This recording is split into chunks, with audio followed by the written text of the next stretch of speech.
One day Jonathan the son of Saul said to the young man who carried his armor, "Come, let us go over to the Philistines' garrison on the other side." But he did not tell his father. Saul was staying in the outskirts of Gilboa in the pomegranate cave in Migron. The people who were with him were about 600 men, including Ahijah the son of Ahitub, Issachar's brother, son of Phinehas, son of Eli, the priest of the Lord in Shiloh, wearing an ephod. And the people did not know that Jonathan had gone. Within the passes by which Jonathan sought to go over to the Philistines' garrison, there was a rocky crag on one side and a rocky crag on the other side. The name of one was Bozez, and the name of the other was Seneh.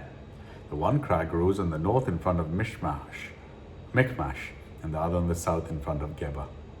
Jonathan said to the young man who carried his armor, "Come, let us go over to the garrisons of these uncircumcised. It may be that the Lord will work for us, for nothing can hinder the Lord from saving by many or by few." And his armor bearer said to them, "Do all that is in your heart. Do as you wish. Behold, I am your heart and soul."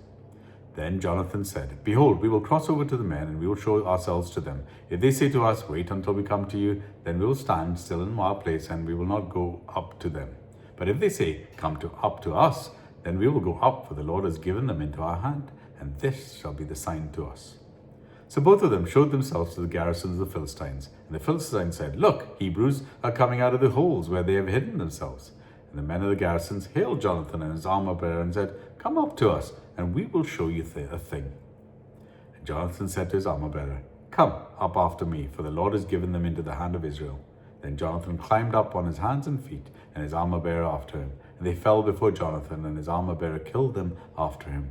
And that first strike which Jonathan and his armor bearer made killed about 20 men within, as it were, half a furrow's length in an acre of land. And there was panic in the camp, in the field, and among all the peoples. The garrison and even the raiders trembled. The earth quaked, and it became a very great panic. And the watchman of Saul in Gibeah of Benjamin looked, and behold, the multitude was dispersing here and there. Then Saul said to the people who were with him, "Count and see who has gone from us." And when they counted, behold, Jonathan and his armor bearer were not there. So Saul said to Ahijah, "Bring the ark of the God here," for the ark of God went at that time with the people of Israel. Now while Saul was talking to the priests, the tumult in the camp of the Philistines increased more and more. So Saul said to the priest, "Withdraw your hand." And Saul and all the peoples who were with him rallied and went into battle. And behold, every Philistine's sword was against his fellow, and there was very great confusion. Now the Hebrews who had been with the Philistines before that time, who had gone up with them into the camp, even they also turned to be with the Israelites who were with Saul and Jonathan. Likewise, when all the men of Israel who had hidden themselves in the hill country of Ephraim heard that the Philistines were fleeing, they too followed hard after them in the battle, so that the Lord saved Israel that day, and the battle passed beyond Bethaven. And the men of Israel who had been hard pressed that day, so Saul had laid an oath on the people, saying, "Cursed be the man who eats food until it is evening, and I am avenged by my enemies." So none of the people had tasted food. Now when all the people came to the forest, behold, there was honey on the ground. And when the people entered the forest, behold, the honey was dropping. But no one put his hand to his mouth, for the people feared the oath. But Jonathan had not heard his father's charge of people with the oath, so he put out the tip of the staff that was in his hand and dipped it in the honeycomb and put his hand to his mouth. And his eyes became bright. Then one of the people said, "Your father strictly charged the people with an oath, saying, 'Cursed be the man who eats food this day.'" And the people were faint. Then Jonathan said, "My father has troubled the land. See how my eyes have become bright because I taste a little of this honey. How much better if the people had eaten freely today of the spoil of their enemies that they had found.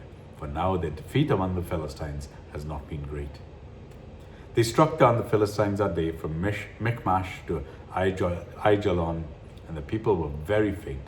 The people pounced on the spoil and took sheep and oxen and calves and slaughtered them on the ground, and the people ate them with the blood.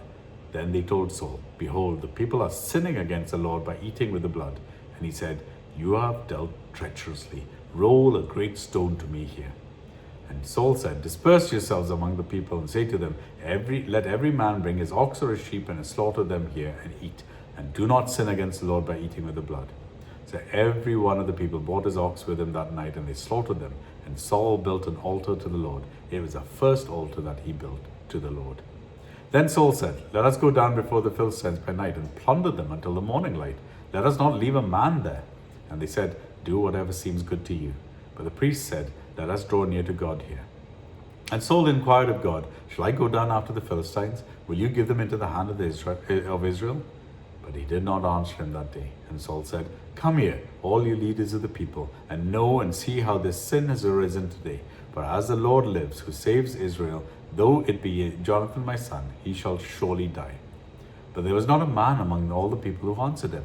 Then he said to all Israel, You shall be on one side, and I and Jonathan on the other side will be on the other side. And the people said to Saul, Do what seems good to you.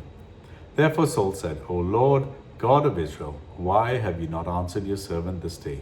If this guilt is on me or in Jonathan, my son, my Lord, God of Israel, give Urim. But if this guilt is in your people, Israel, give Thummim. And Jonathan and Saul were taken, but the people escaped.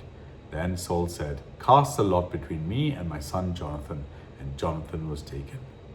Then Saul said to Jonathan, Tell me what you have done. And Jonathan told him, I tasted a little honey with the tip of the staff that was in my hand. Here I am. I will die. And Saul said, God, do so to me, and more also. You shall surely die, Jonathan. Then the people said to Saul, Shall Jonathan die, who has worked this great salvation in Israel? Far from it. As the Lord lives, there shall not one hair of his head fall on the ground, for he has worked with God this day.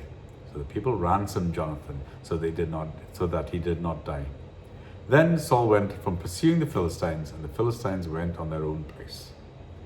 When Saul had taken the kingship over Israel, he fought against all his enemies on every side, against Moab, against the Ammonites, against Edom, against the kings of Zobah, and against the Philistines. Wherever he turned, he routed them.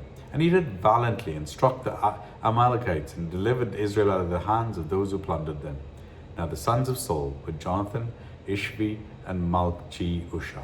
And the names of his two daughters were these. The name of his firstborn was Merab, and the name of the younger was Michal. And the name of Saul's wife was Ahinoam, the daughter of Ahimaaz. And the name of the commander of his army was Abner, the son of Ner, Saul's uncle. Kish was the father of Saul, and Ner, the father of Abner, was the son of Abiel. There was hard fighting against the Philistines all the days of Saul. And when Saul saw any strong man or any valiant man, he attached him to himself. 1 Samuel chapter 14.